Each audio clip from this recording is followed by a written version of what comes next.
stimulating. Mind experiment.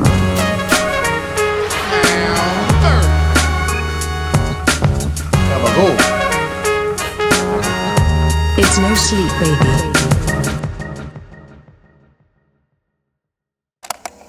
That Indian guy who didn't take a bath for decades. He didn't bathe for like 50 years. Damn. And then they finally, I don't know if this was recent or old, but it's been around relatively recent, like within the last few years. Yeah. They finally gave him a bath. A few days later, dies. God damn. I know. I feel like that's exactly what's going to happen if I go to the doctor. You know what I'm saying? Okay. I was real excited over the weekend. Like, I've got a list of movies I want to watch. Make a nice. It's getting very long because I don't have time to watch anything these days. And on Saturday night, I was like, "Ooh, the fam's in bed. I'm gonna find one of these movies and pick it out and whatever." And I get down. I go, "Oh, Across the Spider-Verse, the sequel to Into the Spider-Verse." I was like, "Hell yeah, I haven't seen this. First one, Oscar winner." And I'm real excited to watch it. And I do my business outside. I come inside. I'm like, Across the Spider-Verse. And I'm watching. I'm like, huh. I feel like I know this. I'm like, yeah, I kind of. And then I'm like predicting what's going to happen. And I'm like, oh, I've fucking seen this before. And I have no recollection of that whatsoever until I'm watching it. It's somewhere in there. Yeah. And I'm like, oh, this is like where his parents get upset. And then they do. And I was like, what the hell? Like, it's crazy. I don't know if I was falling asleep or if I had relapsed the last time I watched it, but I had the fact that I was so excited to see it. And I'm like, holy shit, I've already watched this movie. Still pretty good though. Yeah. You must have felt like a genius. You were like, oh, yeah. And then I was like, I'm seeing all the story come together. I was like, have I seen this? I couldn't, even while I was watching, and I was like, oh yeah, I've absolutely seen this before. But it's been a while since that's happened. Tricked yourself.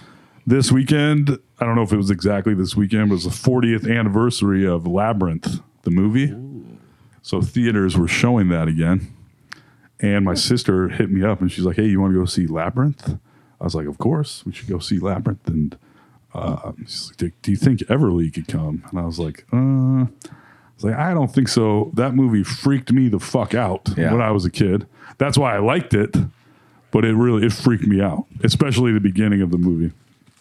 And kind of time passes, and I'm like, and Sarah was like, well, you should take Everly. I was like, well, I think she'll be kind of freaked out. I was like, have you ever seen Labyrinth? She's like, we watched it together. And I was like, right. Duh, I knew that. One of my fondest memories. Yeah. Back when I could make her watch movies, or just forced her to when I was drunk. It was pretty great. And so I'm like, all right, if you could handle it at her age, I'm sure that whatever. So we go to see it, and it gets in the part where she's reading in the woods or whatever, reading her book. And then the goblin stuff starts, and I was like, this is the part that scared me. She's head down, basically in tears next to me. I was like, oh my God. I was like, I'll tell you when this part's over, because beyond that, it's never worse than that part. And so we watched the whole movie. And I'm like, me and my nephew and Everly and my sister are all sitting there. And we're like, oh, what'd you think? She's like, did you like it? She's like, I didn't like it. I loved it. I was like, oh, great. Oh, thank God. So the day goes on, putting her to bed later that night. She goes, Dad? I'm like, yeah. Oh, you know that movie we saw today? I was like, yeah, Labyrinth? You loved it, right? Like, yeah. Can we never see that movie again? I was like, all right. I was like, yeah, you might like it later when you're. She's like, don't worry, I'm going to think about it for about 8 years. Yeah. Exactly. I know. But those are the movies that I loved, were the ones that that scared the shit out of me, that I obsessed over. Yeah. But I don't think it hit her quite the same way, you know? So that was fun. It's a little like cigarettes or something. I remember like the first time I ever tried it, I tried to play it off like I like. Oh, yeah. Then I was yeah. Never again. Yeah. Then you hit about 17 and you're like, I think I want to try it.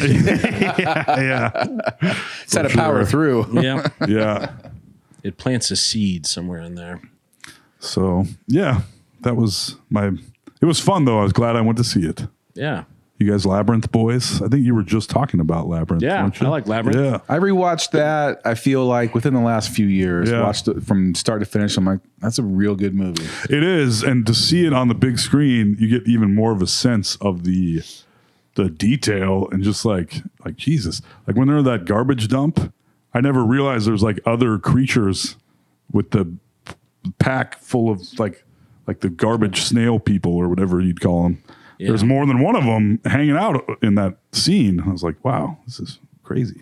The puppetry is pretty amazing to see. And just like the cleaner part, like that lasts for all of 10 seconds when they show the back of it. They're like, they made 3 extra puppets for a shot that lasts 10 seconds. I don't know. It's kind of mind blowing to me. So, yeah.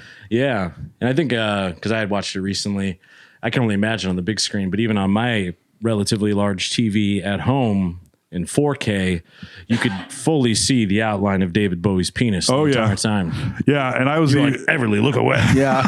yeah. I was like, I have, if I was 7 and I was a pretty lady with her boobs hanging out and her coochie or whatever, Camel toe. I'd be like, nice. This is the greatest movie I've ever seen. Yeah. I don't know. I don't even know if I'd think about it at that point. So Yeah. I wasn't too worried. I remember when you told me that very recently. Oh, yeah. I was like, I think it's a cod piece. And I watched like, no, it's not. It's a soft, long penis. yes, it is. No protection over it. Yeah. Just a very thin layer of No compression shorts. yeah. No, No. just surprising. Yeah. Yeah. I think just those, older scans of the film and stuff, it was just blurry enough that it was like, it's all good. Yeah. Yeah, they're probably looking at the dailies. They're like, we've shot this much. It's going to be fine. Yeah. No one's even going to notice. We'll never get higher resolution than this. Yeah. So that's my stuff for now. All right. You can cut to Alex Carter. Very handsome as well. Oh, jeez, thanks. I was watching some post-apocalyptic movie the other day. They're on all the time, like Terminator, those movies. God, I've watched so many of these movies, and now that it's 2026 and I'm watching them, I'm like, living in the post-apocalyptic world doesn't look that bad. No, yeah, it really seems all right. Yeah. You're outside all day, Get a nice probably have a tan. dog, Yeah. meeting new friends, getting in adventures. Yeah. Not so bad. Yeah. No. Who needs infrastructure in society? That's just real. played out. It is played out. I feel like we're probably going to actively avoid talking about the issues today. Yeah. I just want people to also maybe know that. But yeah, I'm against things. You do the math on that. Yeah. If you've listened before, you guys probably know. But I think they know pretty much where we stand. yeah, I don't want to talk about it really. Yeah. I was going to say something though, since Alex brought that up. I told you guys this in the chat. If you guys have seen One Battle After Another, I saw a freaking TikTok that blew my mind open. Whoa. That it's freaking in part inspired by Terminator 2. It's like a very similar story, and it sounds crazy for me to say that, but it's like unstoppable killing machine, a daughter instead of a son, Leo DiCaprio, Sarah Connor. Everything's a little flipped, and they're all much dumber than they are in Terminator 2. Yeah. It's fun. I was like, holy shit, this is Yeah. crazy. And even the beginning of the movie is essentially a version of Terminator. So like, what the fuck? Yeah, once you sent the clip that pointed that out, I was like, oh, it makes a lot of sense. Yeah. Wasn't it in that clip even that they talked about that he was sort of obsessed with the movie PTA? Yep. Yeah. Yep. Yeah. That he thinks it's great art, Terminator 2. And he even said it he's said it in discussions of the movie. He's not hiding from it. I appreciate Quentin does that quite a lot too. Yeah. Like I know him, Quentin. Oh, you mean QT? QT. Yeah, QT. But he does that a lot, and I Old actually, Terran tits. yeah, I appreciate like the transparency on that. You Yeah. know? Because there's a lot of people who are, whether it's music or movies or something, are so clearly influenced by Right. it, like to the point where there's no way it could be a coincidence. Right. But they're like, no, I've never heard of Led Zeppelin, dog. That's weird because you sound exactly like him. Yeah. It's like that band. They're a newer, younger band that sound exactly like Led Zeppelin. I know exactly who you're talking about. I wish we had them because I'm like, oh, my brain doesn't work anymore Yes, Greta Van Fleet. I'm like, I think we need to turn your mic up back there. So. Yeah, he was opening a bag of chips or something, so I turned him down. I could hear the crinkle. Yeah, but Greta Van Fleet, as far as I know, keeps it 100 about like, we're super inspired by them. Yeah. What do you want? As you should. Yeah. Very cool. Wolf Mother before them, kind of. Oh, yeah. Love Wolf Mother. And Led much more than Greta Van inspired Fleet. by a bunch of other personally. bands that they eventually got sued for. Yeah, I was going to say, maybe a little too inspired. Yeah.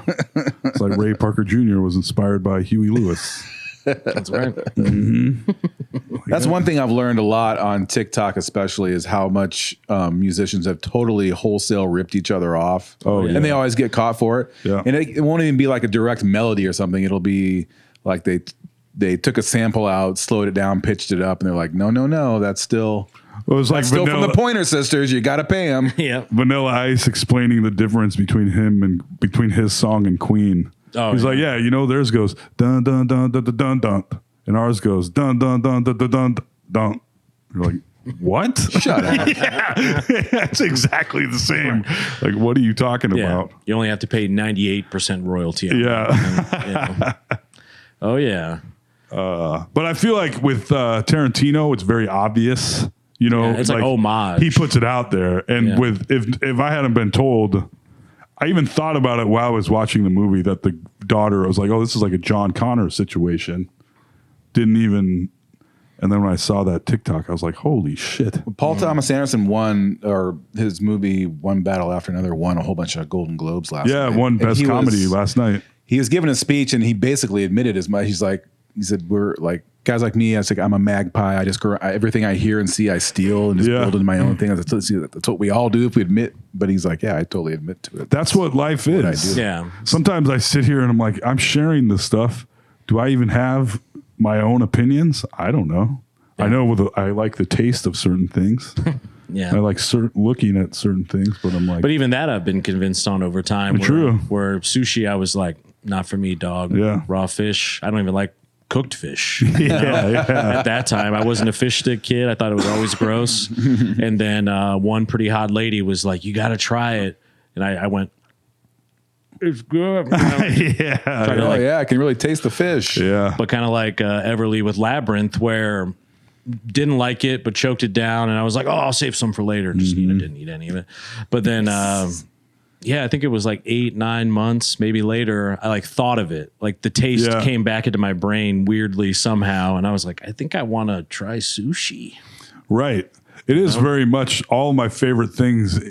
Maybe not all, but many of my favorite things in life, I didn't like the first time I tried them. Yeah. You know? Gay sex.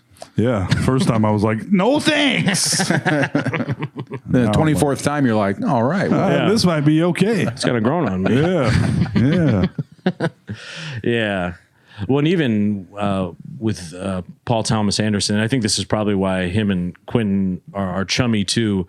And it's led to me appreciating his movies more as time has went on, because there were movies of his I didn't like. Like I didn't like Phantom Thread the first time I watched it. Yeah, I need to rewatch it probably. Yeah. When I was young, There Will Be Blood came out, and I was like, not a lot of blood in this, you know? No, it's pretty literal, you know, based off the name. And then... Well, I mean, there will be.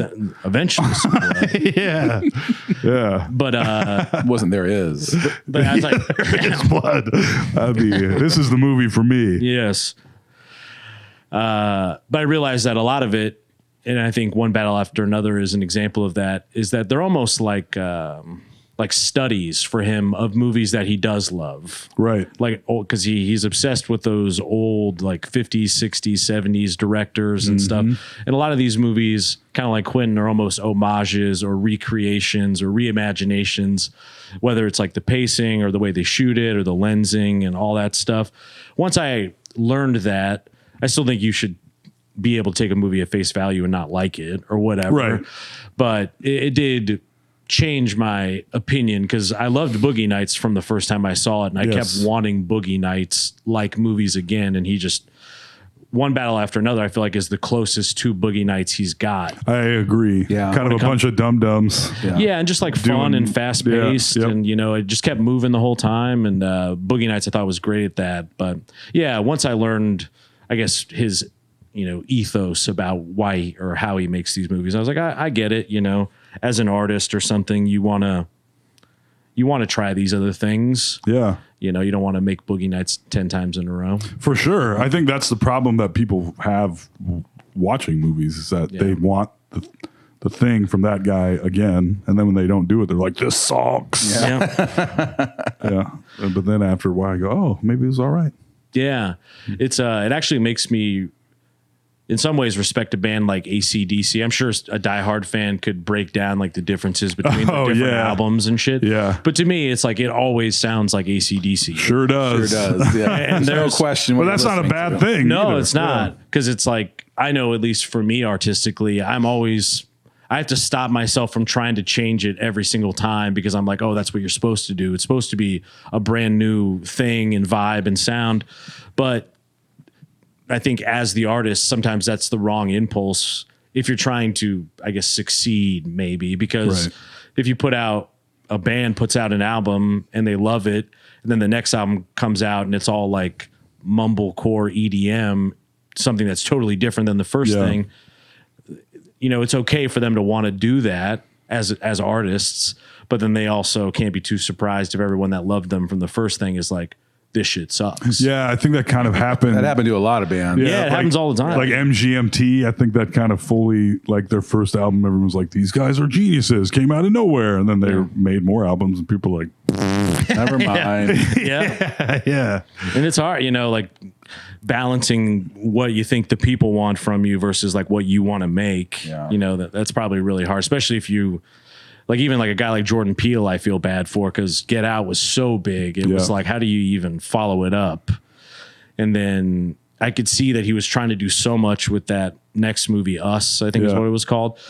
But I thought it was a hot 4 out of 10 basically for me. It was just too much. Yeah. Where it was like, you could have, And that was I guess I haven't rewatched that since my drinking days, but I remember watching it a couple times and being like, I don't know what the fuck is going on. Yeah. Yeah. Pretty much the only defense I ever saw of it was like, oh, all the references, because it just kept referencing whether it was movies within the movie or this thing or that thing. Yeah. And I was like, being a movie full of references doesn't make it inherently. There's not a movie make. Yeah. It's just a movie full of references at that point. Who gives a shit? Yeah. Right. He lost me on that one. And then I haven't really seen the other ones after. I watched Nope. Yeah, I saw Nope. And actually, I watched it a couple of times. I was like, it's better than the first time I watched it. I once again was like, what? The spaceship is a creature, or what the fuck is going on? Like, oh, okay. And the allegory, yeah. Don't fuck with animals in show business. Essentially. I don't know. It's kind of the moral of the story, I guess. Yeah. And sometimes it's hard because it's like, I love Jordan Peele so much, basically for his entire career up until Get Out. But then, and it's not like I know the guy, but even just to the way he was like dressing and stuff, I was like, I think he's firmly up his own ass now. Oh, yeah. I'm big director now. Yeah. And I was like, ugh, Those are kind of the vibes I was getting too. I was like, I'm trying to give him the benefit of the doubt. He produces a lot of stuff too. He does, but I watched Candyman, I think is one that he produced. That sucked. Yeah. Like I was just, I didn't see the new Twilight Zone, I think that he did. Maybe People were saying that kind of sucked too. I didn't watch it either. Where I was like, I don't know. You can only burn the audience so many times, I feel like. Even it's like, called the M. Night Shyamalan effect. Exactly. Like, but he came back around. Doesn't put his name right above the movies anymore. And his last one, He had to lay low for a good decade, though. Like the one before last, they didn't even want you to know it was an M. Night Shyamalan movie. I can't remember what this most recent one with Josh Hartnett is the serial killer at what the hell was at it the called? concert. Yeah. I feel like it's one word. I feel like it is too. Fame. Bing bong, ding dong. Bing bong ding dong. I think that's what it was. Bing bong, ding dong. Bing bong ding dong. I remember in an older podcast that we did like on the video one, I feel like it was like 10 or 20 episodes ago. I said it literally exactly that he was the new M. Night, of like a guy living in the shadow of that first movie. I feel like M. Night actually had better movies following it though. Like even The Village I thought wasn't bad. You know, I was one of the few people that liked The Village, I think. Yeah. People are reevaluating. I hated The Village. People seem to be reevaluating The Village these days. I liked it. I was younger, so maybe Trap, by the way. Trap. That's what it was. Because he's trapped in the concert. Oh boy. But I don't know. Like I feel like Jordan got too gassed up by too many people after that first giant hit, that it was like, it's a shame, especially when you really like the person creatively up until that point. Well, I bet he'll come back around. I have to imagine. But he probably needs a little, a kick in the ass. Yeah. From, I don't know. Just like. The last movie that he, I think, produced was Him. Oh, yeah. That The got football, really terrible reviews as well. And everyone was very mad about that one, too. So he's due for a comeback. But I also think anymore, and I'm guilty of this, is putting way too much stock in movie reviews. Way too much stock in the tomato meter and the fucking IMDb rating, and I won't even give movies a chance a lot of the time. Yeah, no. Like, it's less than 90%. I don't think so. Yeah. If I look at like the list of like the top 10 movies I watch all the time, they're like 71%. Yeah. Yeah. Well, even especially like comedies, they never like. There was something I was going to watch a couple weekends. I was like, ooh, like 40%. I was like, it's a fucking comedy. Who cares? Yeah. And for comedy, I feel like that's probably right on what it should be, if anything. Yeah. Even with like stand up, where it's like, I guess like really good stand up, you're getting everyone to laugh. But with a movie, you don't have the benefit of everyone being in the same room necessarily. At least the reviewers, they're not all watching it at the same time. So you don't get that sort of like groupthink effect or something. But it has to be like a Bridesmaids or like a Hangover or a comedy like that, where everyone's like, oh my God, this is so good. Yeah, and also they don't really make comedies anymore. No. In the way that they used to at all. Definitely not. There's no more like Fairley Brothers type comedies. And they're making serious movies and shit. Yeah. And tent poles, and that's about it. Yeah. And I think, obviously once you get successful, it seems incredibly easy to insulate yourself from all of the feedback you don't want to hear. Right. Where as long as you have some amount of people gassing you up, being like, well, fuck the people that don't like it, fuck the box office, they just don't get it. It would be so easy just to be like, nah, they'll get it one day. That's a lot of times that's true. Sometimes, and then sometimes movies, it really just sucks. Yeah. Because I know what you're talking about with the review stuff, but anymore, the only thing that will really convince me is maybe someone I know personally that I really trust. Wes Cozad is my main movie reviewer. Love his reviews. Number one. But otherwise, the amount of time, like I saw people saying Us was a great movie, and I saw that, and I wasn't. I was sober minded. I came into it with super high expectations, but also with plenty of benefit of the doubt and stuff, because I liked Jordan Peele so much, and I was like trying to like it by the end of it, and I just couldn't find a way. And I was like, there's no one that's going to be able to convince me that this was like a good movie. Yeah, I mean, that's like the whole world loves Wicked, and I'm like, this movie fucking sucks. And I like musicals, and I like, I just can't stand Wicked. Yeah, maybe Wicked 2 is good. I don't know. You really wouldn't like that one. You think? Even oh boy, hey, Chihuahua. Yeah, I'll steer clear. Well, that was movie talk. I mean, I can do that. Oh, all day. Mm-hmm. I did have a new Tale of Woe that I figured I could share. Ooh, yay. Eat up a little time for us. On Thursday, I flew out to California to go spread some of Dave's ashes at the Comedy Store. I was just, probably going to be starting a new job sometime soon. No sleep's coming up. So I was like, all right, this is the perfect time to get out there and do it. Yeah. But I was getting kind of sick. I'm still kind of going through it. Just like, it felt kind of like allergies and like coughing up phlegm and stuff, but wasn't feeling great. and my sleep schedule has been all fucked up. So I was up kind of late, and I had to be up at like 4:30 in the morning to get to the airport. Oh my God. And so I was having trouble getting to sleep because I was staying up late. So I took a melatonin, which I don't really take anymore. So I got like a hot 2.5 hours of sleep, right? Oh, yeah. Woke up, melatonin still hitting. It's probably peaking at this point. You're like, what? Exactly. Feeling kind of sick, but I'm like, whatever. All I got to do is get to the airport, get on the airplane. And I think I had mentioned maybe an episode or two ago, I'd been dealing with like some more kind of depression and like panic attacks and stuff, which I'm sure is just fallout from this whole last year and Dave dying, all this other shit, right?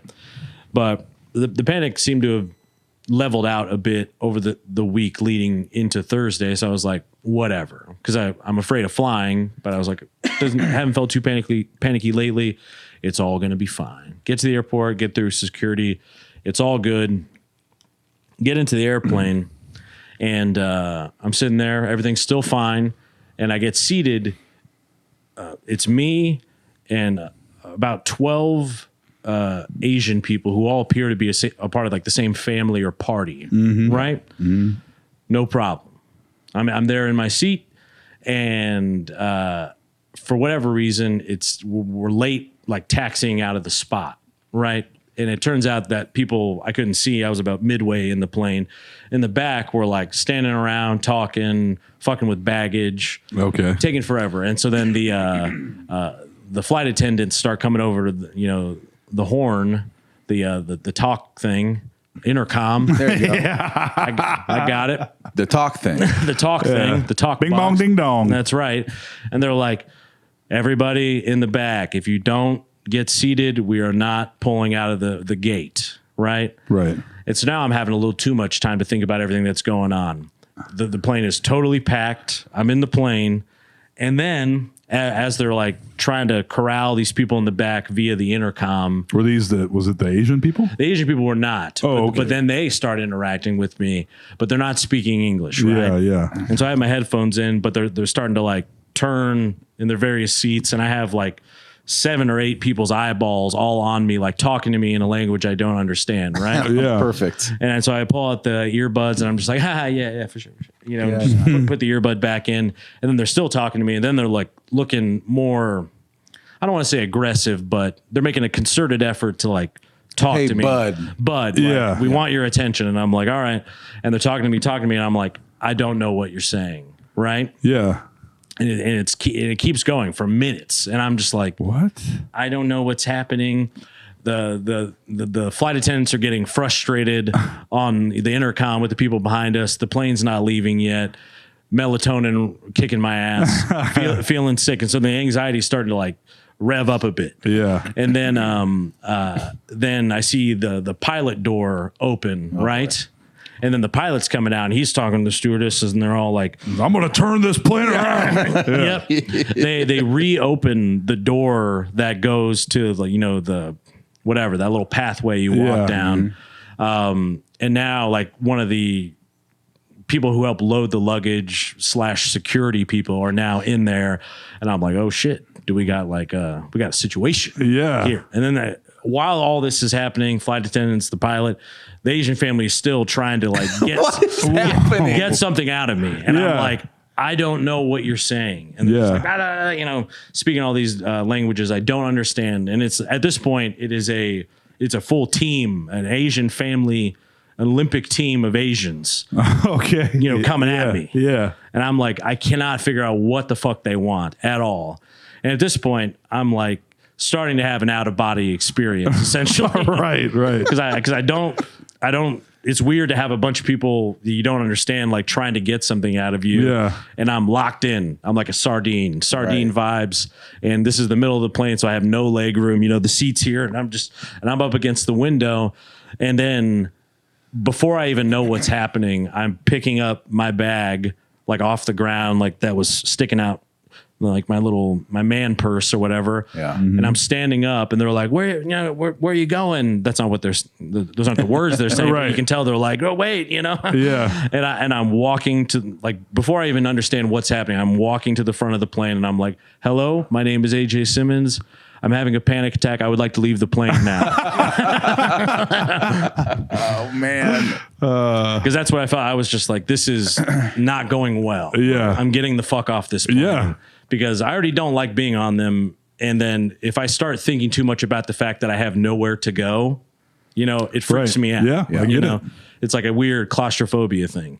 And so I get up there, and the flight attendants, to their credit, I wish they had Yelp or something, were super cool. They were like, is there anything we can do for you? Can we get you a water?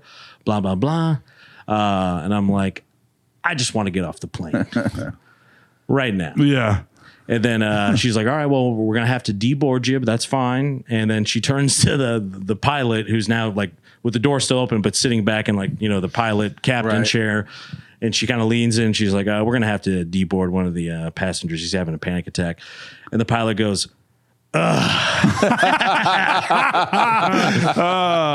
was having a tale of woe himself. yeah. He was like, really? And I was like, I'll just take the water. I'm going to go back to the you know, where I was with Yeah. the Asian family. Because I think just being able to get out of that little pocket. Yeah, just for, out of that zone for a minute. Yeah. for just a minute was enough to like reset me.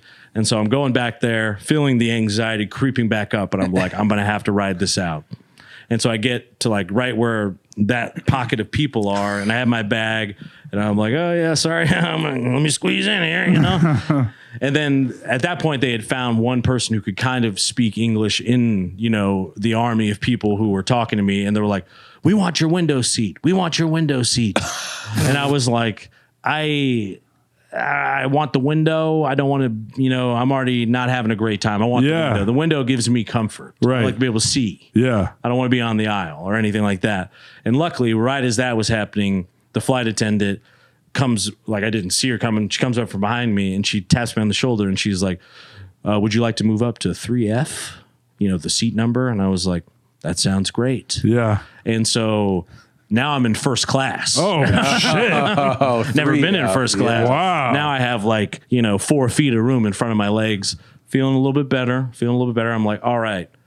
All I had to do was have a mental breakdown and it all worked out. You know, Hey, a tale of woe? not bad. Oh, but it's not over quite Oh. yet. I was gonna say, I feel like this isn't over. Though. Yeah, it's not over quite yet. So I get into the seat. There's actually an empty seat between me and a nice lady there, you know, like on the aisle side. And so I'm sitting there. Everything seems okay. I'm like, all I got to do is just watch Miller's Crossing or whatever I had downloaded on my iPad. And I'm going to get to Los Angeles. I'm going to spread Dave's ashes. This can be, because that was me wanting to close my story with Dave, you know, because we did the celebration of life and the funeral and all that shit. But that was all me. I got some closure from that, but that was me helping out with events, Right. basically, you know. I didn't have my moment with him in that way. And so I'm up there, up in the seat, and I'm like, okay, just got to make it like 3.5 hours. Then I'm going to get there. It's all going to be fine.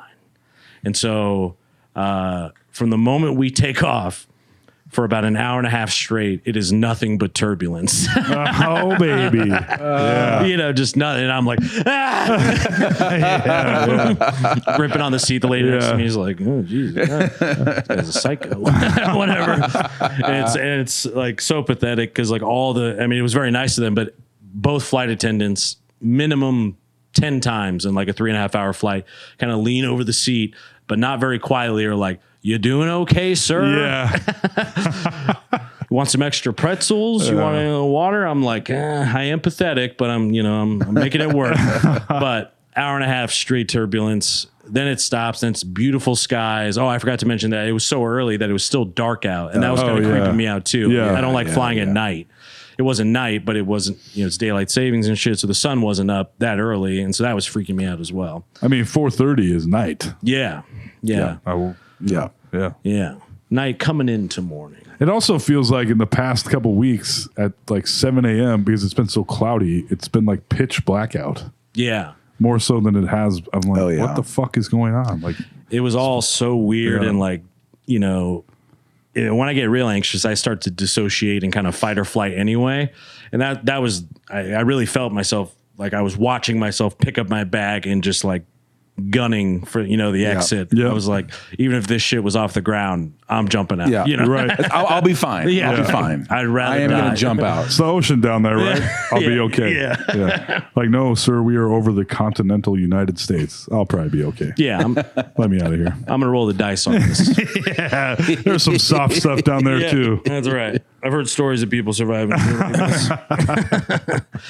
But Well, damn. yeah, once the turbulence hit, I was like, I should have got off the plane. Oh, shit. That's right, because you were going to get off. Oh yeah, and Makes that turbulence that much worse, doesn't it? yeah, and the really the pilot being so annoyed with it was pretty much what kept me on the plane. Yeah. Because The feelings of shame were beating back the anxiety. Yeah, that's right. I was like, Oh, I'm gonna have man. to tough this one out. Yeah. I was like, guys have flown in whatever C-40 somethings, just bolted down Yeah. to go to war. I was like, I can probably fly this Allegiant flight to Los Angeles. Logic doesn't always help. Right. But unfortunately not. If it was just that easy. Monetarily, I mean, you should go look up how much a first class seat would have cost I actually on that did. flight. I did before we took off. I was like, let me check a look. It's like $1,000. That's what I'm saying. I bet you used that was There's like a little travel $800 difference. Yeah, I that's don't right. know how much your ticket was, but Yeah, I think it was like 300 something Yeah. round trip or whatever. well, But- hell yeah. So yeah, I mean that was a nice little come up for me. Just had to embarrass myself in front of an entire plane. Well, I can't believe the whole Asian family was harping Yeah. on you that hard for Yeah. the window seat. It was intense, and I'm sure if there wasn't the communication breakdown, it would have made more sense, and I could have stood on business quicker Right. about the window seat. Yeah. But it was already feeling like, because with the melatonin and like 2 hours of sleep, it was already feeling kind of surreal. But I was like, if I just kind of fall asleep on the plane and whatever, it's going to be fine. Yeah. But when you're like sort of already having half of an out of body experience anyway, Right. and you're in an airplane, and then like high intensity shit comes at you. It's a Yeah. little disorienting. It was very disorienting. Yeah. And I was like, this was all about a fucking window seat. That's also like what? That's so crazy. Yeah, clearly I mean, none of them spoke English. What do I you think is imagine gonna that's not going Yeah. to be their only flight. You know what I'm saying? No. And unfortunately, my bag was still where I put it in the middle of the plane. So I had to wait for like everyone to leave the plane. man. So the whole family walked by me as I was sitting up in first class, and they all like turned their head as they were walking by me, being like, yeah, You got your window seat, didn't you, bitch? yeah, exactly. Yeah. Trying to figure out, because I was like, oh, they probably think I'm like racist or something. Because I went up and was like, I can't be around Asian people. Yeah. We have a first class seat for you, sir. Yeah. No, this happens all the time, sir. Oh man. So I was feeling bad about that. I wanted to be like, I'm not racist, Yeah. I never. I had a panic attack. But that was the first time, like I've definitely felt nervous during turbulence or like hitting air pockets and stuff. But that was like the first time ever that I had like wanted to run out of the plane. Yeah. It was scary.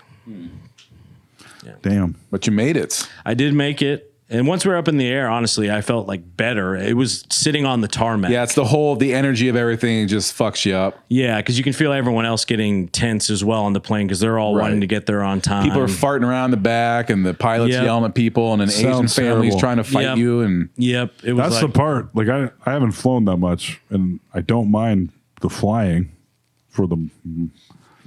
that's the most best part. Yeah, that Yeah. part. Everything is like, else all right. fucking sucks. It truly does. Yeah, I just feel like a caged animal. Yeah, and I will say that our flight from. There was a flight where I was like, if given the option, I would probably jump out of this plane right now. Yeah. And then on the little 45-minute flight from Chicago to Des Moines or whatever it was, where I was sat right across from the shitter. But I was actually like, this is much, I prefer this. Yeah. The very dookie smell much. grounds Yeah. me. Yeah. It's like sage. Yeah.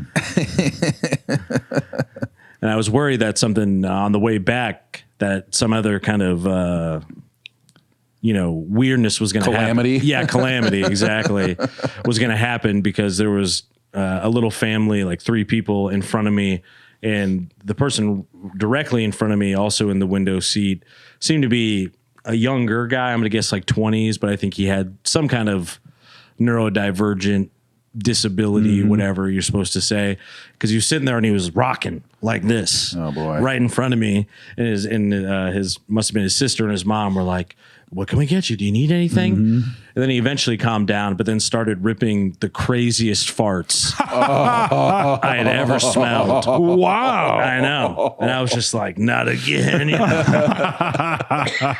What's going on? Wow. Sitting in a green cloud. Yep. I was like, Oh, damn. man. And you can't step to that guy No. about, yeah.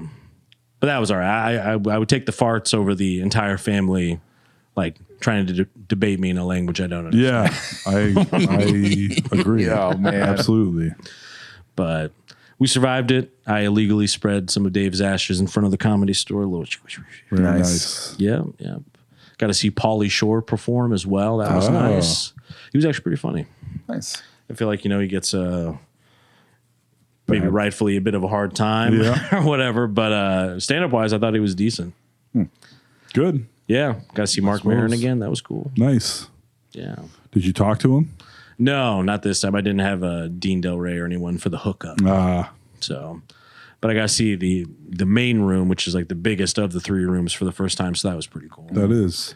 What kind of crowd were you looking at? What night of the week were you there? Saturday. Oh, so it was packed probably. Yeah, no, it was a good crowd, and Liza Schlesinger was on it as well.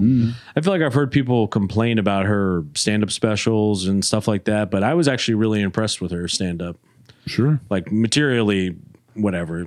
I guess you could, debate it or something, but off sheer presence alone, she was like handling the room. I mean, she's been around for Yeah. a long time. Yeah. I was super impressed with like just the sheer confidence and like energy. I was super jealous of that. But yeah, that was my tale of woe.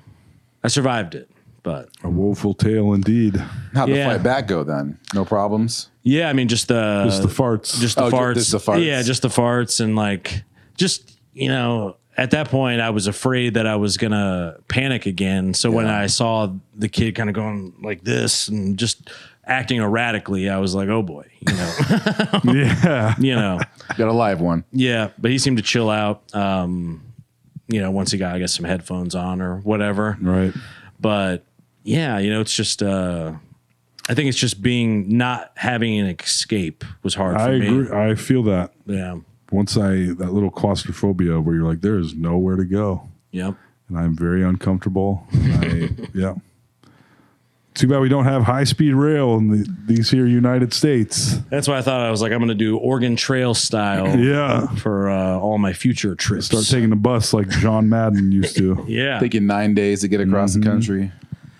And the flight attendants, they were trying to like logic me a little of being like, it's safer than driving a car, blah, blah, blah. And I was like, I know all, the data. I appreciate it. But also, a car is not 30,000 feet in the air, and you can pull off on the side of the road and step out of the car. With a guy who's annoyed with me driving it. Yeah, exactly. That really was why I was just like, I was like, fuck it. I'll just tough it out, I guess. Really? I'll get out. Yeah. What a shithead. Really? Yeah. And I was like, I get it. It's like the bus of the skies, probably a little. Oh, yeah. Sometimes I'm like, are they worse than buses? I don't know. I've never ridden a bus. So, yeah, better for than a bus long if you're distance. asking that question. Yeah. I took a Greyhound from LA to San Francisco with a friend when I was living there. And I would say the Greyhound wasn't as bad as I would have thought. The bus stops for the Greyhound were as bad as I thought. Yeah. Yeah. But being on the bus itself was fine, I thought, Man, LA to San Francisco, that has to be a fucking crazy ass busload of people. Oh, yeah. Oh, yeah. Yeah. It was I remember for whatever reason, because this was back like when iPod touches and stuff were just kind of getting around, and I had one of those. I remember the only things I had on it for some reason were The Dark Knight, which I like got illegally onto it. I was like, nice. Yeah. Very.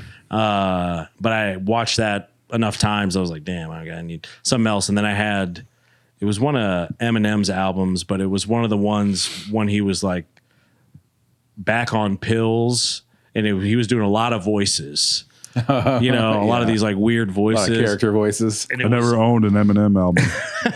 I don't know how I got a hold of this one, but it was I would argue maybe the worst album of his of all time. Okay. So that's all I had to listen to was either that or watch The Dark Knight again. The Dark Knight was taking up all the space on your iPod. That's right. It was. Like 50 gigs. Yeah. But I remember looking out the window and that was cool. Just like watching, California go by. It was pretty sweet. For sure. I liked that. San Francisco seemed cool. I don't know what it'd be like to live there, but Expensive. That's all I know. yeah. I was there when I was like, I don't know, 9 or 10 or something. Nice. Pretty cool. Yeah. Very cool. I'm well traveled up until about the age of 13. They took a dip. Yeah. At least on the continental United States. Yeah. Cool. Good for you.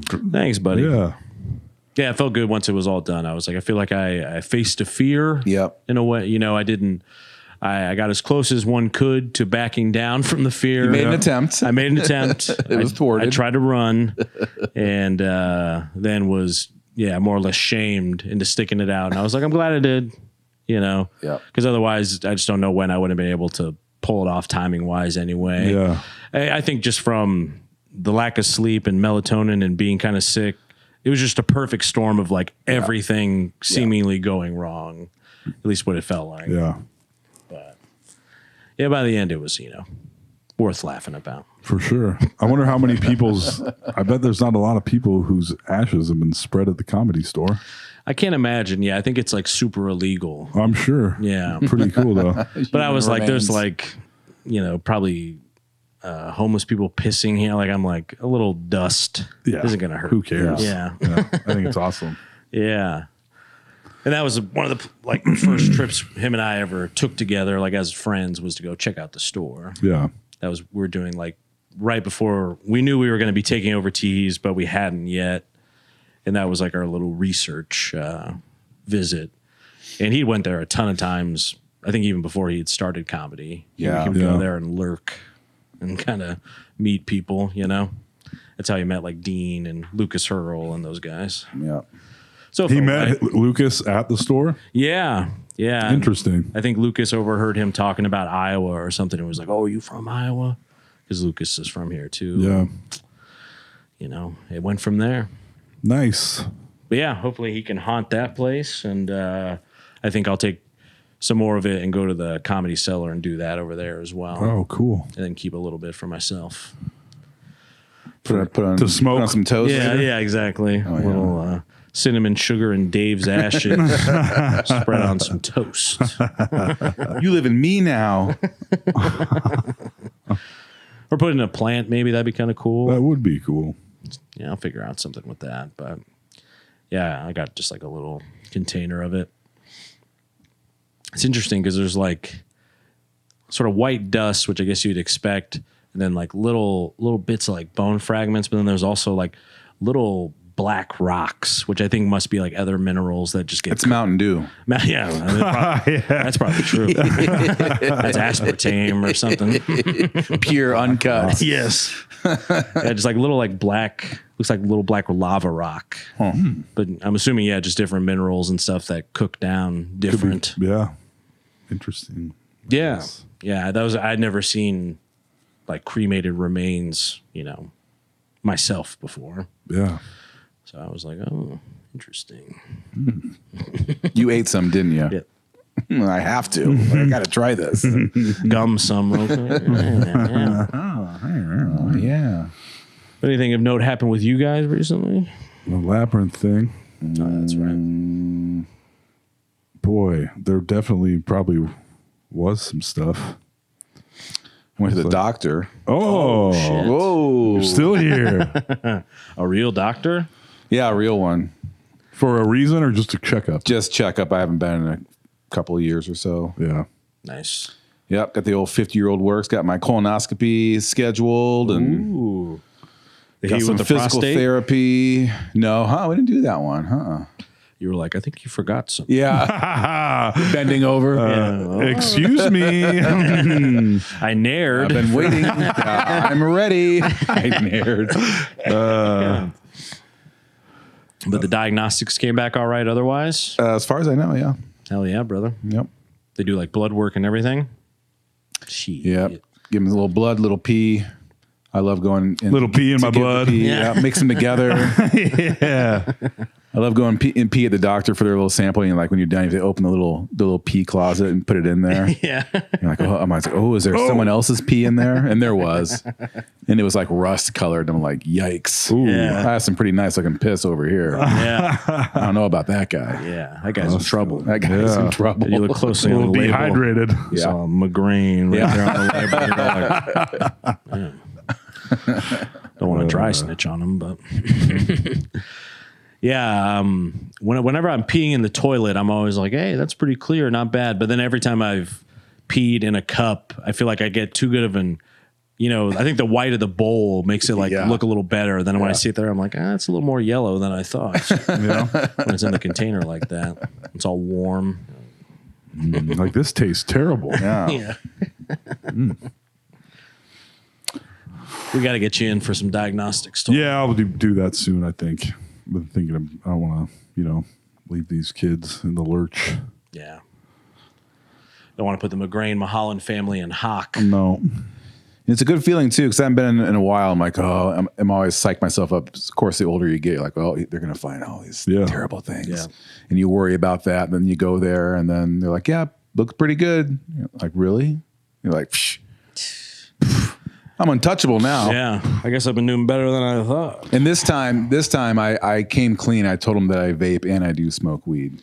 I'd always lie to them, like, for who am I trying to impress? Yeah. Yeah. I don't want to touched the disappoint stuff. my doctor. I don't smoke anything. Well, like Sarah always tells me, he's like, they've always seen worse.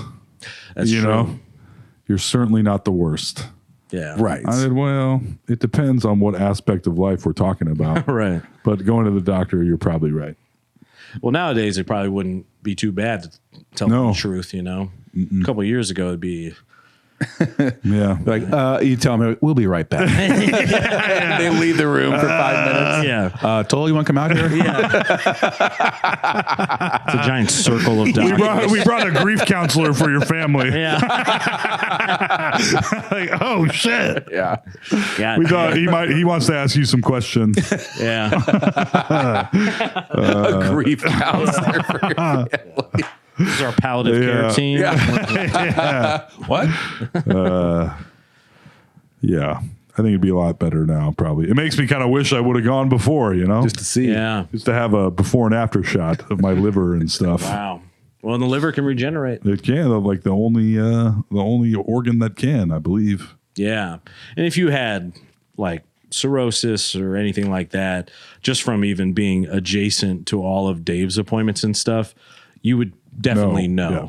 Even if you had like fatty liver disease or anything like that, unless you're not disclosing any of your symptoms on the podcast, which you always promised you would. Oh yeah. Yeah. Anything and everything you're going through. Yeah. But you'd probably have a pretty good idea because that kind of shit, Yeah. you have to be medicated. And I just do wish I could go in there and be like, can I get the $6 million man treatment? I know I've said that before, but just for my joints, they're fucked up.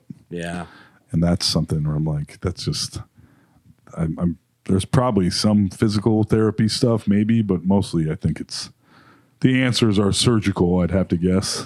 Well, yeah, I told stem cell. my lower back has been terrible for like 30 years.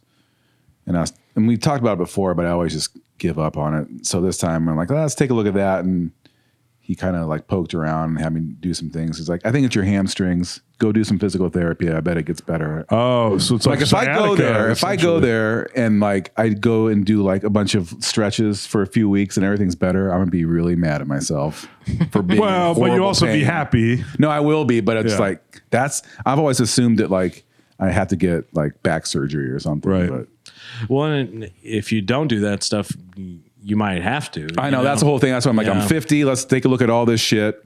And Yeah. if I'm gonna live, a couple more years like the rest of us, then Yeah. Right. Yeah. as well. Actually, then it's like, yeah, maybe I should start drinking again. I think. Yeah. Just long enough to see that big ball go yeah. on the horizon Yeah, one right. day, and you're just like, The sun already set though. damn. I'm awake at 4:30 for this flight, and it's bright out. Yeah. That's weird. Oh, I did. I have a story I told you guys already, but our new podcast studio. I was over here one day before it was our new podcast studio, and I hadn't been over here for a few days. I still have a fish tank here with fish in it, so I have to come over and feed them. I was like, "What is that? Got to collect sound?" rent from them. Yeah, like it's time, fishes, you sons of fishes. And I heard the toilet running. I was like, "Oh shit! I haven't been here for days. The toilet's running." It's like, just fix that up a little bit. Jiggled the handle. And then my mom, a few weeks later, she's like, "Hey, she's like, I have something to tell you." I was like, "Oh, Jesus Christ!" And then I hear in the talk to back, my doctors? in the back, in the background, Ellie goes, "Everyone's fine, no one's sick." I was like, "Thank you." Yeah. That's a much better way to do this. If your mom starts a Yeah. conversation like that, you're like, oh, fuck. Also, yeah. the phone call too, where it's Yeah, like, right. "Oh shit, phone call! I have something to tell Yeah. you." I was like, "Jesus Christ!" Your mom opened it like the doctors Yeah. and shows where they're like, Yeah. we tried our best. Yeah. We did everything we could, and they're going to be all right. Yeah. You're like, But anyway, the toilet had been running over here for several days, and I think it happened a couple times. And I didn't know this was even possible, but the water bill here was $900. yeah. So yeah, so Venmo, you know, At Tobo Cop. TurboCop, reimburse. But yeah, I was genuinely like, I didn't think water bills could be that much. Like, Yeah. I'm pretty. My aunt used to have a pool, and it took like 5 days to fill it with just a hose in the backyard. Like, how much would that cost now? Right. Jesus Christ! I guess I have no concept. Sarah pays bills. I pay childcare. I don't know what the hell's going on, but you know, it was shocking. To hear. 900 is crazy. Yeah. Yeah. Like, I feel like even if I just clicked on the faucet at my place full speed for multiple days, I can't imagine that would I be thought you could do that 900 for like the whole month and not be 900. and not be $900. Yeah. You'd think. Yeah. Yeah, Jesus. That's fucking crazy, dog. And I know my last paycheck, I don't know if it's because I did take a day off unpaid, but it was so much less than my other paychecks. I was like, what? Is this because it's the new year? My new insurance? Could be. The insurance is crazy. Mine went up by 300%, and I have like the government insurance. Yeah. Yeah. It's crazy. Yeah, I went from like just under 100 for my regular like health insurance to like 280 something. Yeah. Surprising because Trump's doing such a great job, you know? It's weird. It's weird. I don't know how to explain it. Yeah. Well, it's just untenable. Like, I'm literally just going to cancel my insurance, and I'm going to hope that I can get the commercial wireman job, which is basically I'm not in the apprenticeship yet because I have to do like an aptitude test and all this other stuff. I might have to tap you guys for some help on polynomials, by the way. Been a while. Yeah. But I thought the aptitude test would Yeah. be like, make sure you know how to read, shit Yeah. like that. Yeah. And that's part of my own prejudice towards trade jobs, even or whatever, being like, oh, this, because when I was growing up, it was like, this is what you do if you can't go to like a 4-year Yeah, college. right. You're too dumb to do anything else. I took a practice one. I got like a 25%. You know what I Yeah. mean? Like I fucking failed that shit. Oh, the electrician one? Yeah, because it was all like algebra, quadratic formulas. Oh, shit. Like some of that I remember how to do for like solving for X and stuff, but some of that shit I was like, I wasn't good at this when I was in school. Yeah, the math part. You haven't been keeping up since then either. No. It's like 33 questions and it's all like pretty hard math. Oh, shit. I know. So I literally I paid $60 and I got a aptitude test prep program. Nice. Some flashcards Wow. and shit. Well, they say those are going to be the only jobs left. That's why That's what everybody should be doing. Yeah. That's why I'm fine with doing it, where I'm like, because there's even certain programs within the apprenticeship that are like 3 years, which are like data, audio, or data. It's like video. It's something to do with kind kind of more techie stuff. Right. You're doing Yeah. electrician wiring type shit, but it's like a specification that's a little shorter. I'm just going to go for like inside wireman, which is non-residential, wiring up places commercially Right. or whatever. And that'll be like 4 or 5 years. But I'm like, well, at that point I'll be just about 40. And even in the apprenticeship, You'll be getting paid pretty well. in the apprenticeship, every 6 months you're getting raises pretty much no matter what.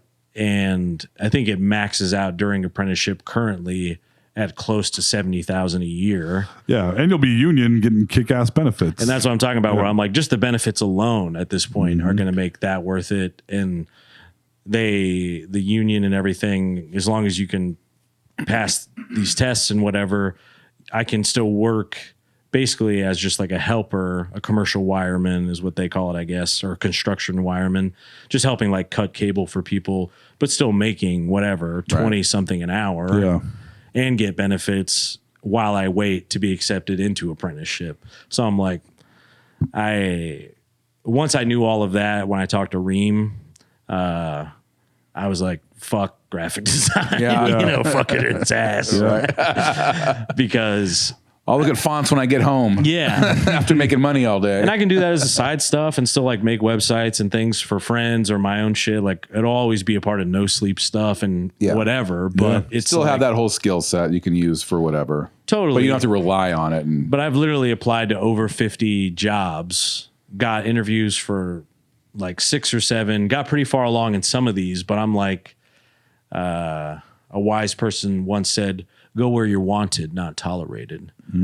They want you in the trade, they need those things. Yeah, you get one of those jobs and be laid off 7 months later. That's what I'm talking about. Like, with AI especially, it's like, I can see the writing on the walls with that. I think kind of like books and newspapers and photography, there'll always be a place for very high level people to do that. For magazines or digital stuff or whatever. But it's like, I'm not trying to compete like that anymore.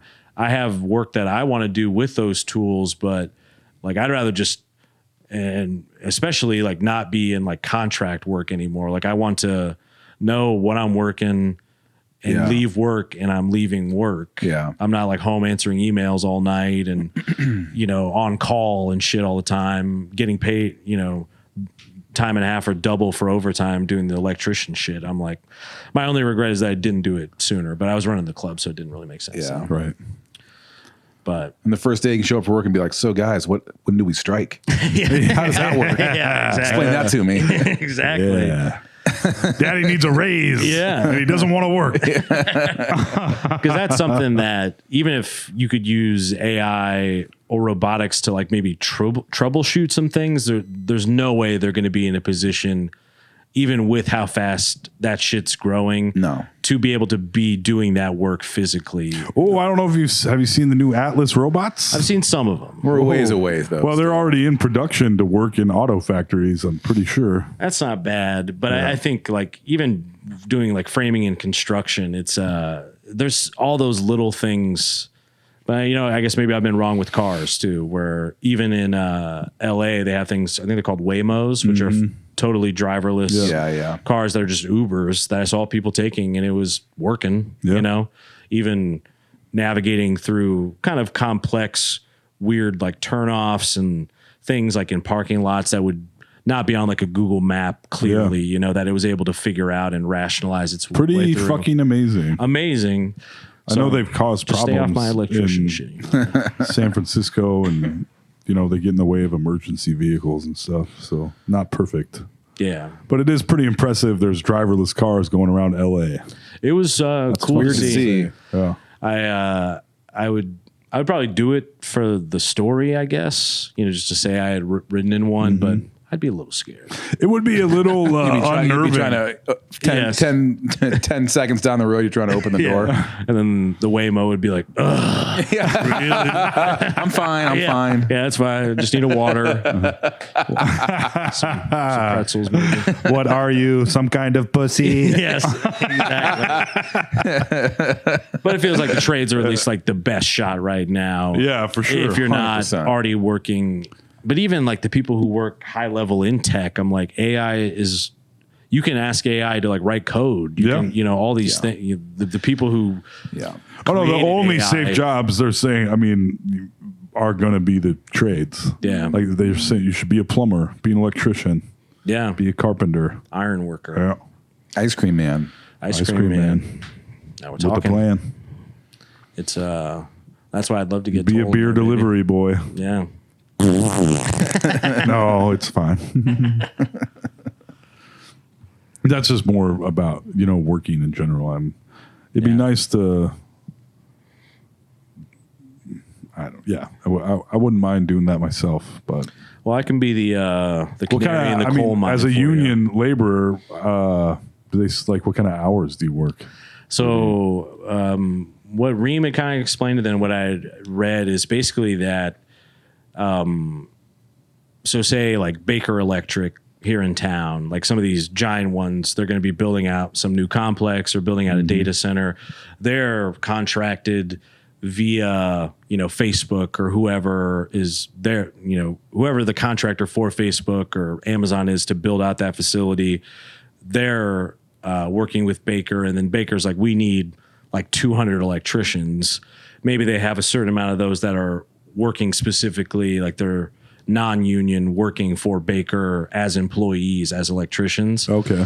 But they need far more than that. So then they know they can go to that union and be like, oh, we have this many people that can meet these specifications of like journeyman or master electricians. And then from there, you're able to kind of pick and choose what work you want to do, which is also kind of nice. That is. Because I guess the downside. Where do I masturbate for money?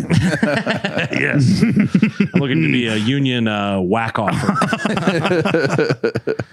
But that's kind of how I understand it, is that you're kind of like bidding for jobs in a way as part of the union, but the union is also obviously like protecting you via benefits. Right. And at this point, there's just always work to do. Reem said that there was definitely times, especially if you're lesser experienced, there might be slower times or whatever, where it's more competitive for what work is there to be done. But the nice thing is that Iowa's a right to work state, so you can be in a union and still go work somewhere else. You don't have to work exclusively through the union. Yes, Iowa would love if there was no unions. Yes. At least under current leadership. Right. Because I know even the nurses right now are trying to get it, because I was just told recently that Iowa is like third from the bottom for like pay for nurses right now, which is crazy. God. A lot of people are moving to California to be nurses because there, if you're like a BSN or one of those like higher level nurses, cost of living's higher, but you're making $100,000 plus a year as a nurse, because they need them and they're unionized. So. Right.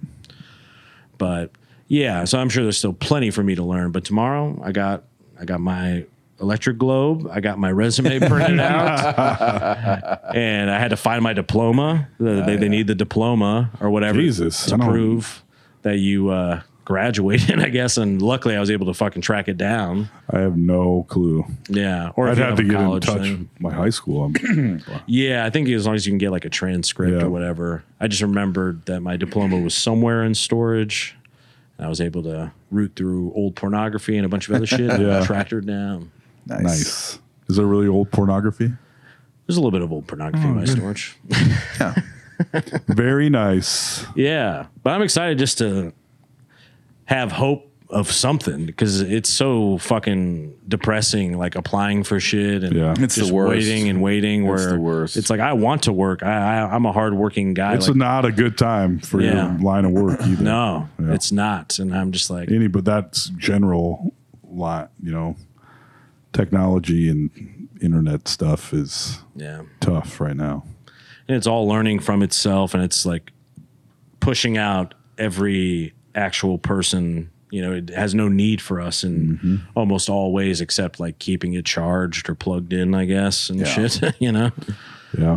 It's and I'm fine with that. And it's also cool because I've been talking about it for years anyway, but I just think the trades actually are cool because it feels like you're doing something to help the world. There's a little. nothing. Doing something and then being done with it and being like, I did that and now it works. Yeah, someone has a house now. So sad. I struggled when I first started doing beer.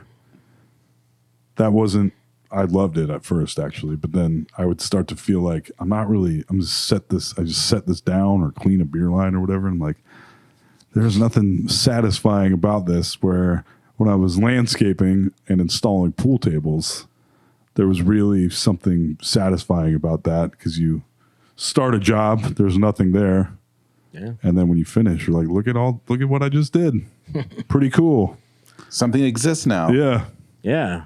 You're like providing a service, Yeah. you know? And graphic design was that in its own way too, but I'm someone that actually likes to move around and stuff. Yes. Even going back to your back pain, before I started going to the gym again, I was like, I think I have sciatica or something, because I was just sitting at a desk for years working on the computer, and I'm sure having bad posture throughout a lot of it. And my lower back was fucking killing me, to the point where that thing you and Angela gave me, which was like a little round thing with nodes that you can stretch your back out with. I was like laying on that, like, every night. And just from stretching and like exercising and moving around a bit more, I have like no lower back pain now, you know? That's what sometimes I think about. If I had a sedentary job, I'd be like one of those dudes you'd have to move around in my bed, you know? Like for bed sores. Yeah, I'd have to take a wall out to get me going. Or I'd just have to start eating less, I suppose. Not on my watch. Yeah, no thanks.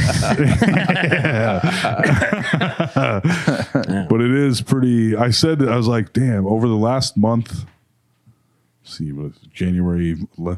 So from Thanksgiving through New Year's, baby boys, I was eating like it was my fucking job. Yeah.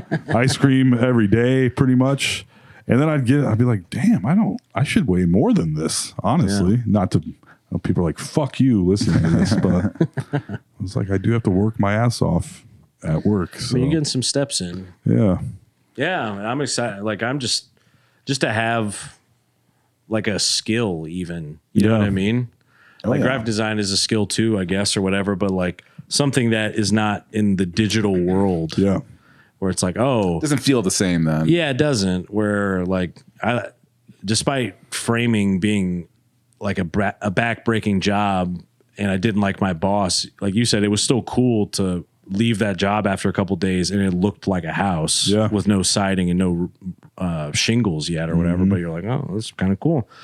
And electrician is nice because it's one of those ones that isn't as like back-breaking from what it sounds like.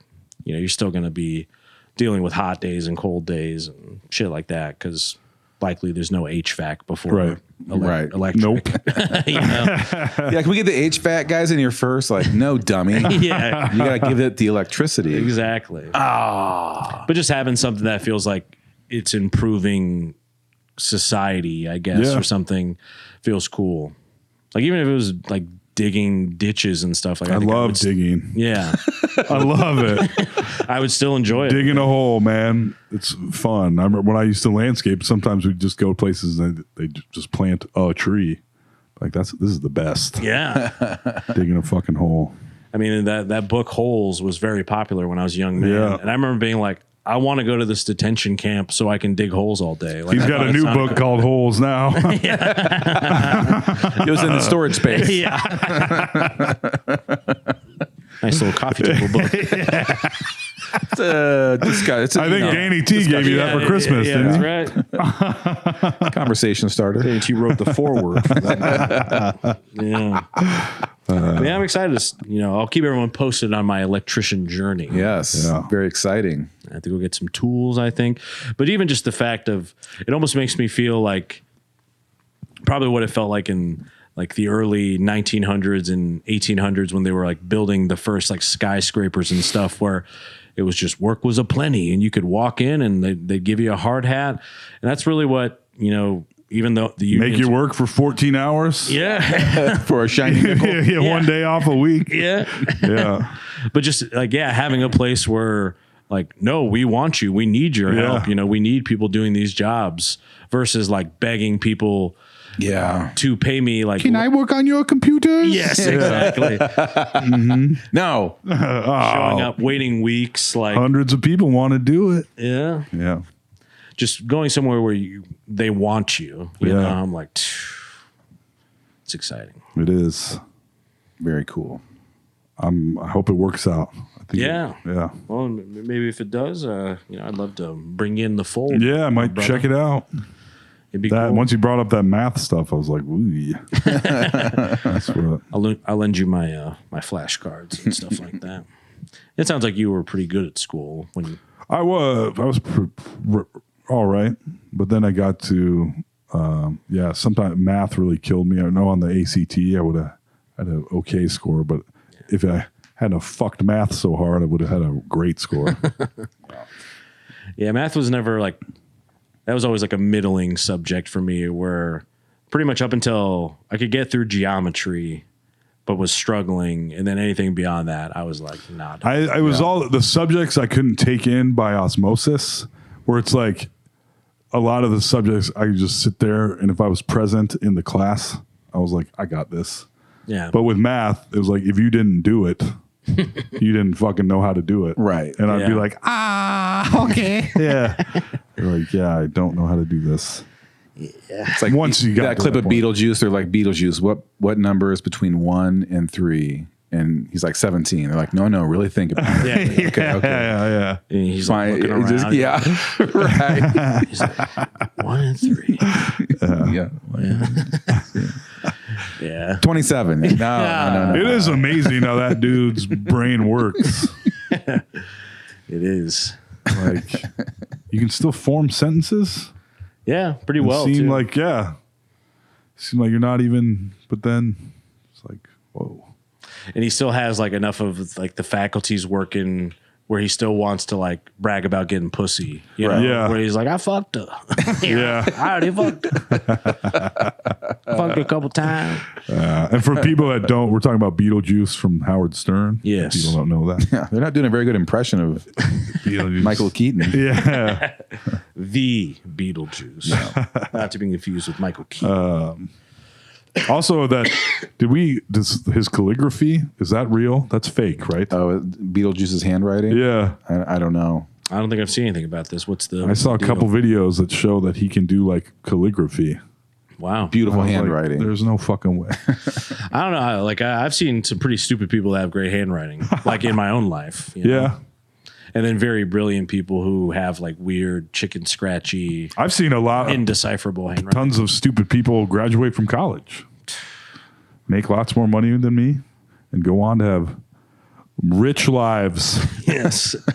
all while their brains don't work.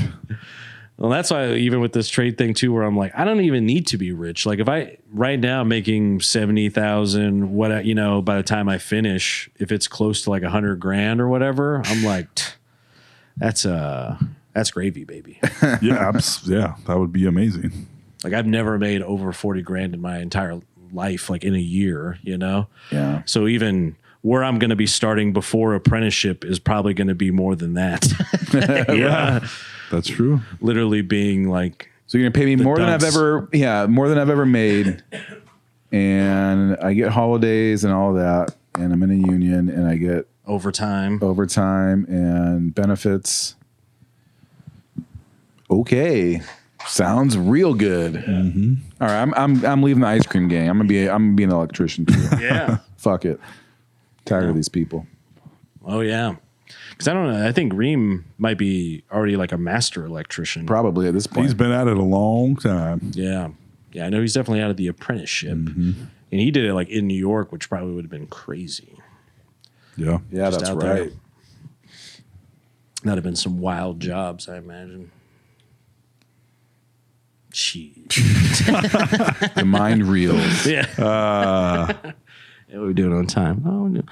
Just a little bit more. I think we'll be done. Nice. yeah. I wanted to do more planning, but I was running into some tech snafus today, folks. I spent a bunch of money on longer HDMI cables, but it turns out no one told me, like the copper HDMI cables that these are, after about 15 feet, they suck. Oh, So really? I bought them for basically no reason. Oh, I had that to sucks. switch to fiber optic, I guess, in order for it to work correctly. Where it just lost the signal. So Too I much had to- signal interference with everything. yeah, it would just be sitting there like cutting in and out, and I guess it loses the steam over that long with the copper. And that's how I learn things, is by just doing it and then failing and then being like, well, that's $100 down the shitter. I guess I got to go to fiber optic. That sucks. It does suck. But That seems like why even make them? I know. That's what I was wondering. Yeah. For dummies like me to buy. This doesn't seem like a big ask, the setup we have here, to need No. like a specialized It was cable. only 10 foot longer, and it like totally affected everything. It's crazy. Oh, I know. We can mention that we didn't win the Golden Globe for best podcast. What? Heartbreaking. I know. I went to Amy. Thought the Poehler. flight was bad. Then I got that news. I know. I was glad. I like Amy Poehler's podcast. They're very fun and candid on there. But I was also like, if you're going to give a Golden Globe for podcast, why don't you give it to some fucking nobodies with a good podcast?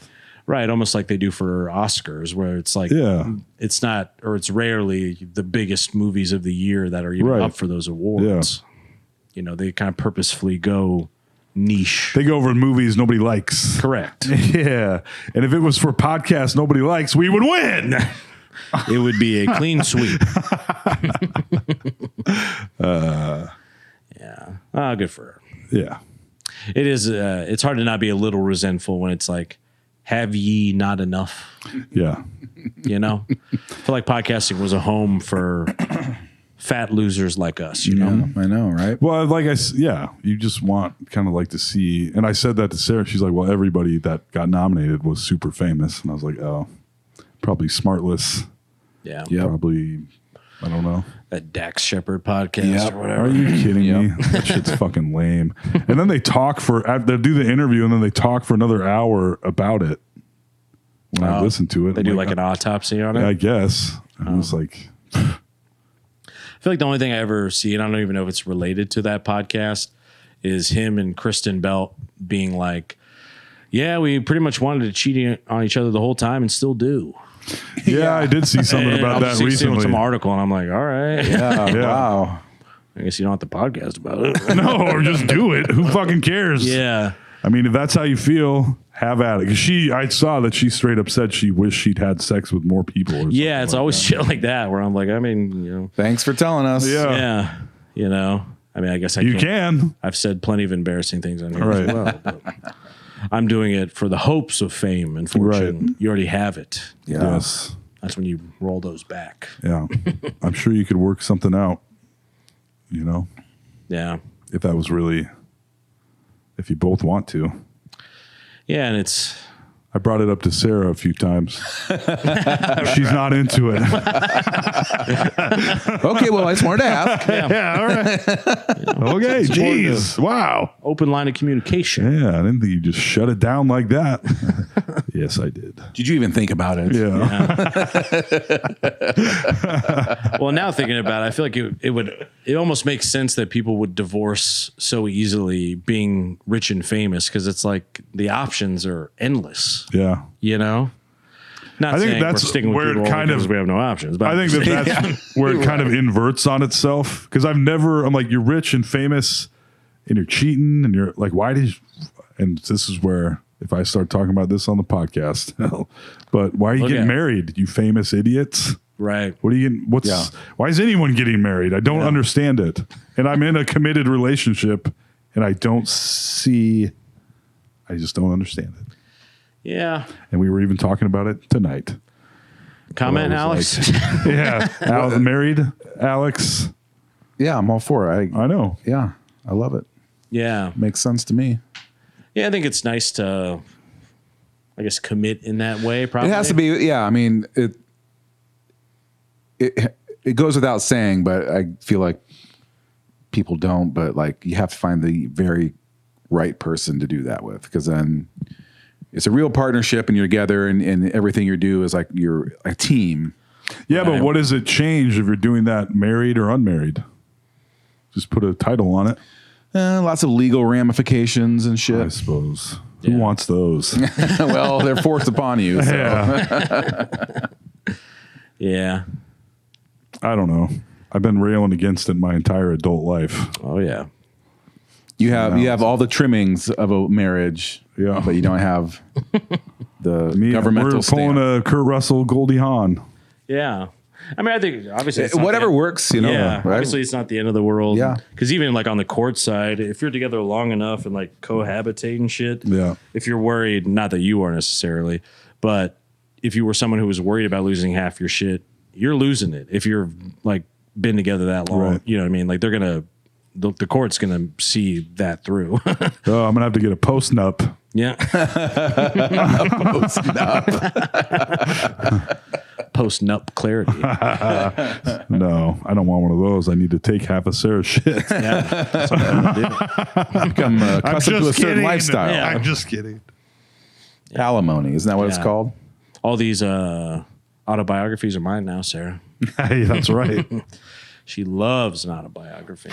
That she does.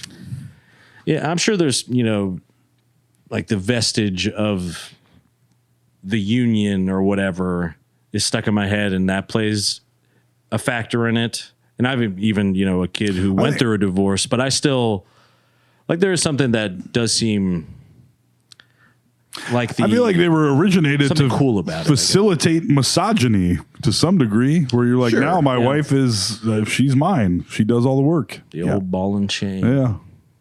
I just feel like it's an outdated institution. Yeah.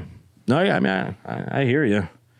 I think just as I've gotten older, But I'm not against, I have nothing against people doing it. I just don't know. I don't know. I'm getting pretty mad over here right now. Yeah. Yeah, I don't want to hurt Alex's feelings, Yeah. but I just, especially when 50+% of them end. Not to bring it back to the airplane thing, but it 50% almost of mine have. That's right. There's Yeah. another statistic. right. I'm good now. But I wonder almost like the pilot on the airplane was for me of like in hindsight, I was glad that I was shamed into staying on the plane inadvertently. You know what I Yeah. mean? We're almost That's true. if it's- I might be shamed into marriage. Yeah. I mean, what we're gonna do. start a countdown because it's probably going to happen. But just having like not having such an easy trap door just to be like, poof, I'm gone. It's over. It's Yeah. done. Yeah. You have kids, so it wouldn't be that easy anyway. But yeah, I think as I've gotten older and stuff and watching people die and things like that, I'm like, if you don't commit to anything, you're going to be nothing. That's what I felt like when I started trying to process through all this shit, even before Dave, but just with my life of, I was never like super anti-marriage or anything, but just more, I was like, maybe I'll just float through life doing whatever, not like locking in on anything, and it'll end that way, and that'll be fine, and that probably would be fine. Yeah. Ultimately.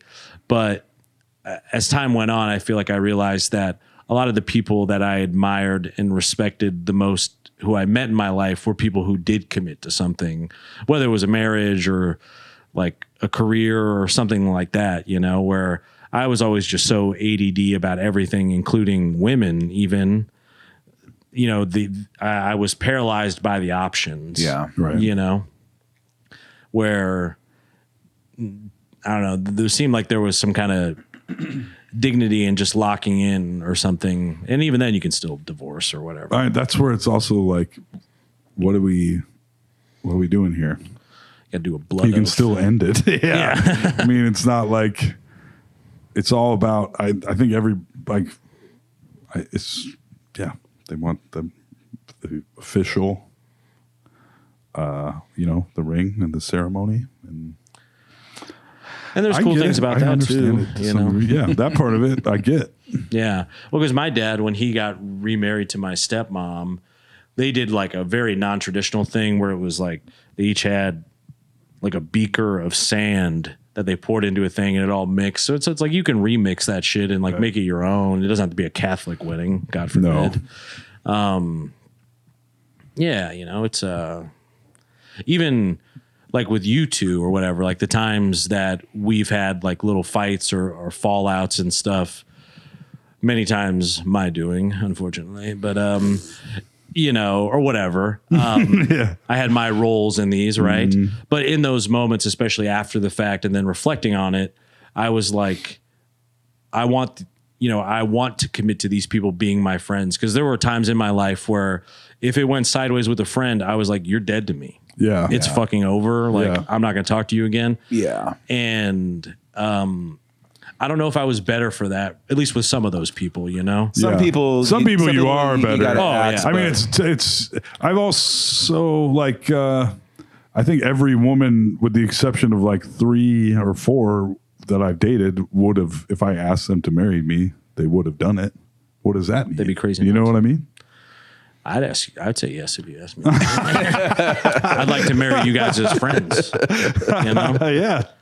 But you even are just- kind of married as friends. Yeah, and that's what I mean with that commitment thing of. Yeah. I think it can be whatever you want, but just being like, it was that, like, I made that choice at one point when Dave was getting sick of, like, I had the option to not show up like the way I did with him. There were plenty of people who were friends with him who didn't, but there was something about, like, it just felt like there was almost like a samurai honor in that of like being there for the person or whatever. Yeah. And with like our friendships and stuff as well, it felt that way too, of like, there was just, I had more pride in it by like sticking through it. Yeah. Or Absolutely. something. Proud. Yeah. It's a hard thing. Absolutely. Yeah. And before I was just like, if it's not working, it's over, fuck it, and sometimes, or honestly, a lot of the times it was not working because of me, like in some of these things, like relationships and stuff like that. And so I was like pushing away people who legitimately cared and were like putting up with a ton of my bullshit. And all I was doing by pushing them away and dumping them or not being friends was just isolating myself more and becoming more fucked up and whatever, and this is just my story. I'm not projecting this on you guys, but I think that's what like wound into it all of being like, even, Sam on the board here, he's been a super loyal guy, and that he hasn't cheated on you once. that's right. And that's not like theoretical either. The type of person, I guess, that wants it to be like tangible in some type of way to my mind, being like, not that you're keeping score of like, this person has showed up for me this many times, but Toll's shown up this many times. So, I mean, he's going to move down on my MySpace friend list or whatever. But just more like the proof was in the pudding with Sam and you guys and other people where I'm like, these are people who have like went to bat for me and showed up. And that is like tangible. And that's not just like some weird theoretical, like in my mind only thing. Right. Yeah. Yeah. I think you can do that in relationships and all sorts of stuff. Yeah. Sexual things sometimes. It can be cool. Gotta commit. Commit to the bits. Yeah. Oh, yeah? Ooh. Yeah, we got it all figured out. Yeah. I think so. Toll or Alex and I will be joint best men at your forthcoming wedding that we've begun to plan here. Do this Yeah, in you'll be the pairs. best men that bring joints. Yeah. And I won't smoke because I've never touched this stuff. Never touch stuff. I'm off the stuff because I think I'm going to have to piss for this thing. So I was Oh, wondering yeah. that. it's Yeah. been a couple weeks now. It's kind of nice, when you take a little break and reset and all that. It's it helps with the anxiety a little too. Where when I was just applying for jobs, I would just get stoned and be like on Indeed, freaking out, worrying about everything. No one's gonna accept me. Yeah, That's fun. yeah. That was a nice little break. Dry January, whatever. Right. Oh yeah. Well, any closing remarks or thoughts, fellas?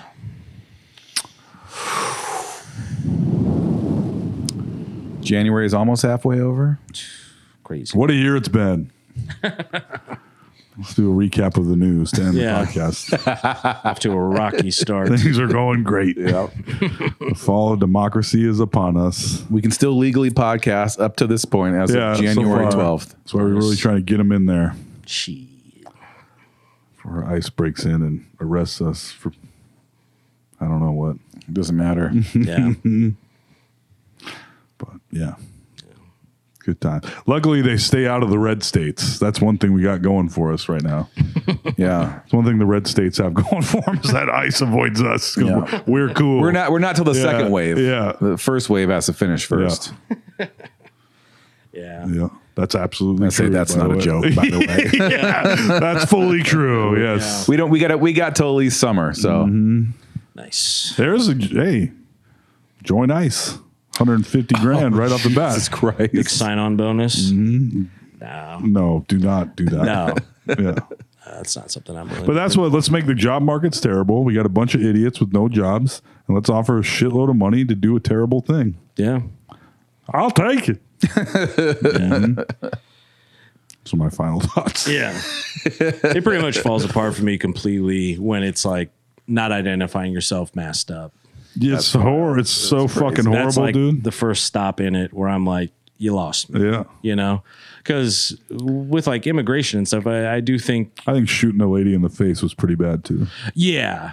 But I know what you mean. Yeah, but I know. I was at a stop, you know. Yeah, there. Yeah, you were there, already there. yeah, you know, there. But it's, yeah, it's not great. No. It's, yeah, Nope. scary to see. Mm-hmm. And that's a nice little note to end this. Yes, it is. Be safe out there. Yeah. Fuck ICE. As a staff, record label, and as a motherfucking crew. Any thoughts over there, Sam? Never. All right. So we're paying the big bucks. No Sleep, January 23rd. what's ICE will coming? not be there. Less than 2 weeks. I got some work to do. Yes, sir. You got some mics. Probably see you guys tomorrow. Oh, yeah. Okay. Get my rep in before the big show. Yeah, that's right. Good to go. Yeah. Dust yourself off. Yes, sir. Good to go. Very exciting. Yeah, this year's going to be a big year for No Sleep, I think. How are tickets moving?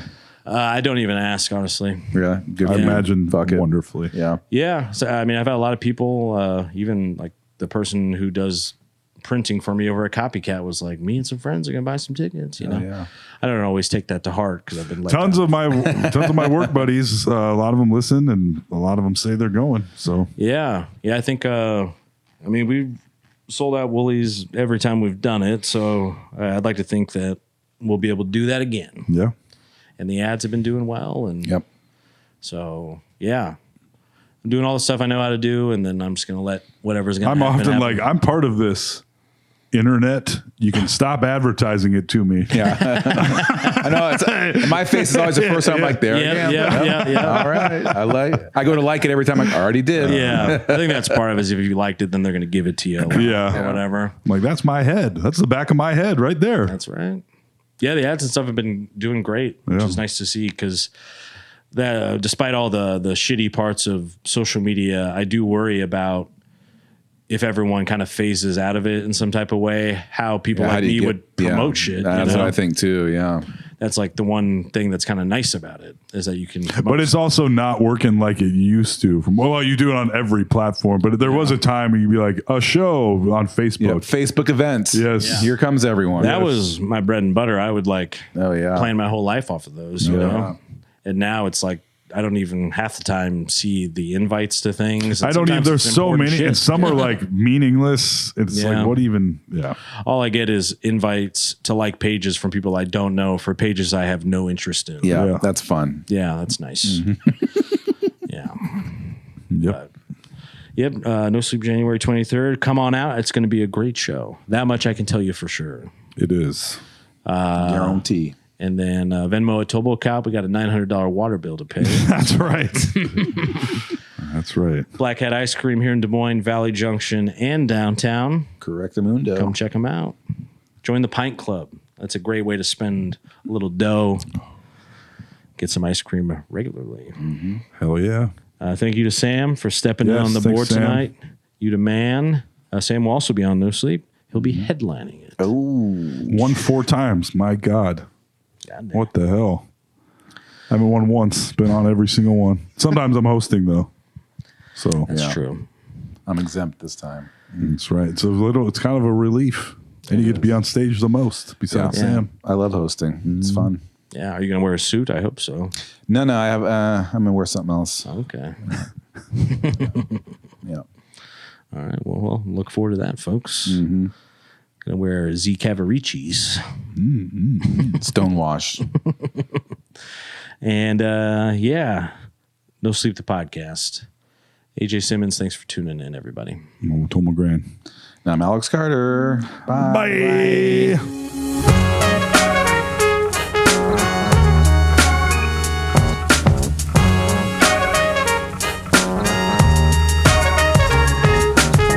Fucking AJ, Toll and Alex.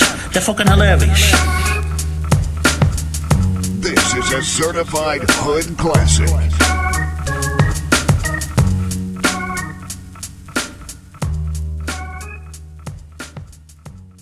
Ba-da-ba-ba-ba.